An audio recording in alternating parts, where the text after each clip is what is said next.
Muy buenas tardes, yo soy Di Rodríguez Esteban, soy estudiante del 770 y hoy les hablaré de cómo poder armar una computadora. Para empezar diré una lista de partes de los componentes de una computadora para poder armarlo. Les diré cada componente que se necesita, todas las partes básicas del hardware para que nuestra computadora funcione. Cada una de ellas se las iré diciendo detalladamente, empezando con el cassette. El cassette es la caja del computador, no es más que una caja de aspecto elegante que contiene todos los componentes de la PC.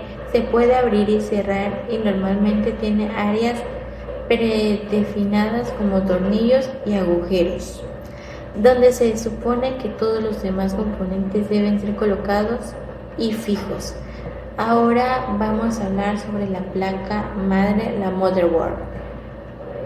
La placa madre o motherboard es un circuito impreso al que se conectan todos los demás componentes del ordenador.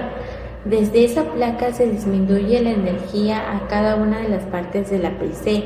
La placa madre tiene conectores para cables como los cables de alimentación y los cables de datos, ranuras para tarjetas como la GPU y enchufles para la CPU.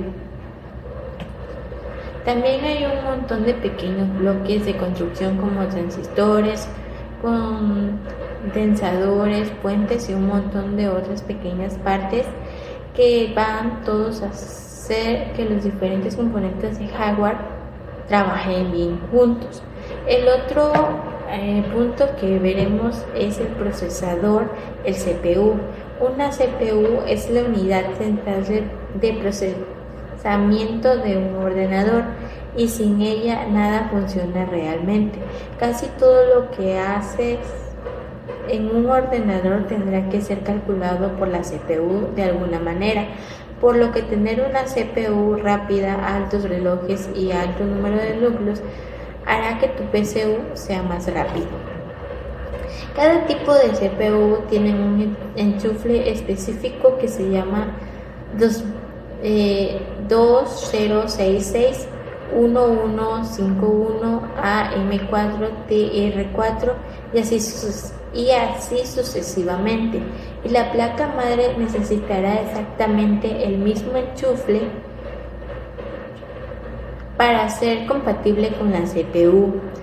Este suele ser el primer paso para elegir nuevas piezas para la construcción de tu propio ordenador. Elige una CPU, comprueba qué enchufle tiene y luego elige una placa base compatible. Fan cooler, ventilador de la CPU. Ese es otro de los materiales que necesitamos y ahorita diré para qué se necesita. Todo lo que consume energía también produce calor y la CPU produce mucho calor. Esto significa que tiene que ser enfriado para poder funcionar sin problemas.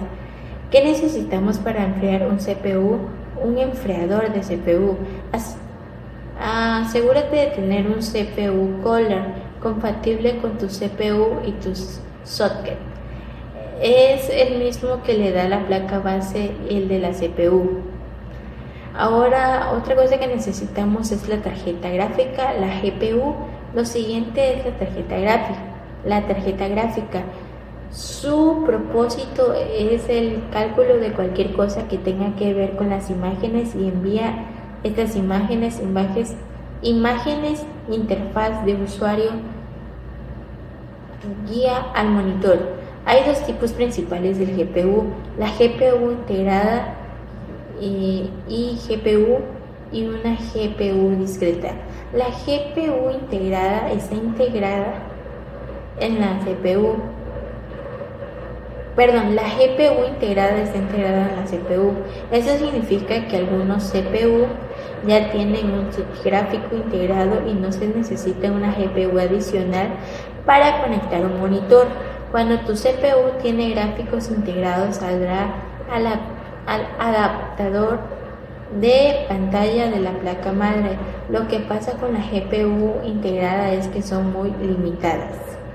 Suelen ser lo suficientemente buenas para tareas ligeras como el procesamiento de textos, algunos juegos menores y similares, pero tan pronto como quieras sumergirte en tareas de gran carga gráfica como el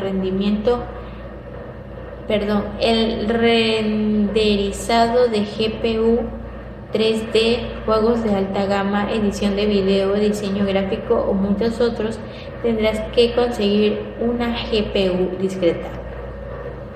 Una GPU discreta es una GPU que no es parte de la CPU. Normalmente viene en su propia pequeña placa de circuito impreso, como la de que luego se conecta a una ranura PCI Express de la placa madre. La memoria RAM. La memoria de acceso aleatorio random, la memoria RAM, por sus siglas en inglés, es la parte de almacenamiento temporal del pensamiento de la computadora. Si la compras con un cerebro, la RAM almacena los datos en los que trabaja activamente. La CPU puede leer y escribir muy rápido, pero pierde todo lo que había almacenado una vez que se apaga. Una placa madre tiene ranuras de RAM donde la RAM se conecta. La RAM viene en diferentes tamaños, desde alrededor de 4 GB hasta 32 GB por módulo. En los sistemas actuales, tener más módulos por sus puestos multiplicará la cantidad de RAM.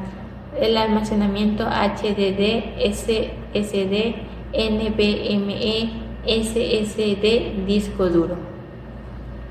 Debido a que la memoria RAM no puede almacenar nada sin energía y queremos poder apagar nuestra computadora de vez en cuando, necesitamos un medio de almacenamiento que conserve sus datos almacenados, incluso cuando la energía esté apagada. Hay 3 tipos principales de almacenamiento masivo: el HDD, el SSD, el NVMe SSD. Los 3 hacen más o menos lo mismo, almacenan los datos por ti. La principal diferencia entre los 3 es la velocidad. Un HDD, que todavía tiene partes mecánicas móviles, es el más lento de los 3 y normalmente leerá y guardará los datos a unos 100 MB/s.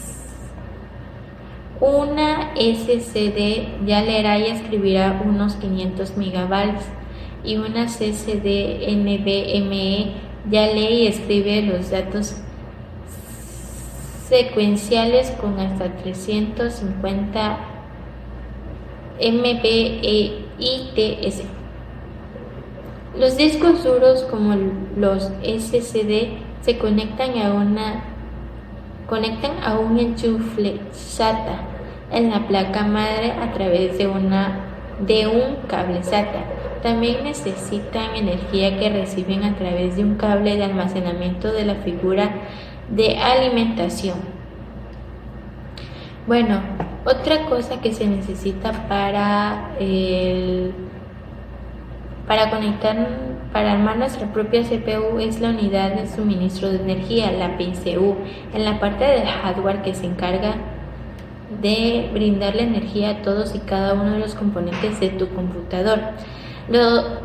Lo importante es saber cuánta potencia necesitará tu PCU actual para funcionar de forma estable y tal vez cuántas necesites en el futuro si planeas añadir más componentes como GPU o unidad de disco adicional.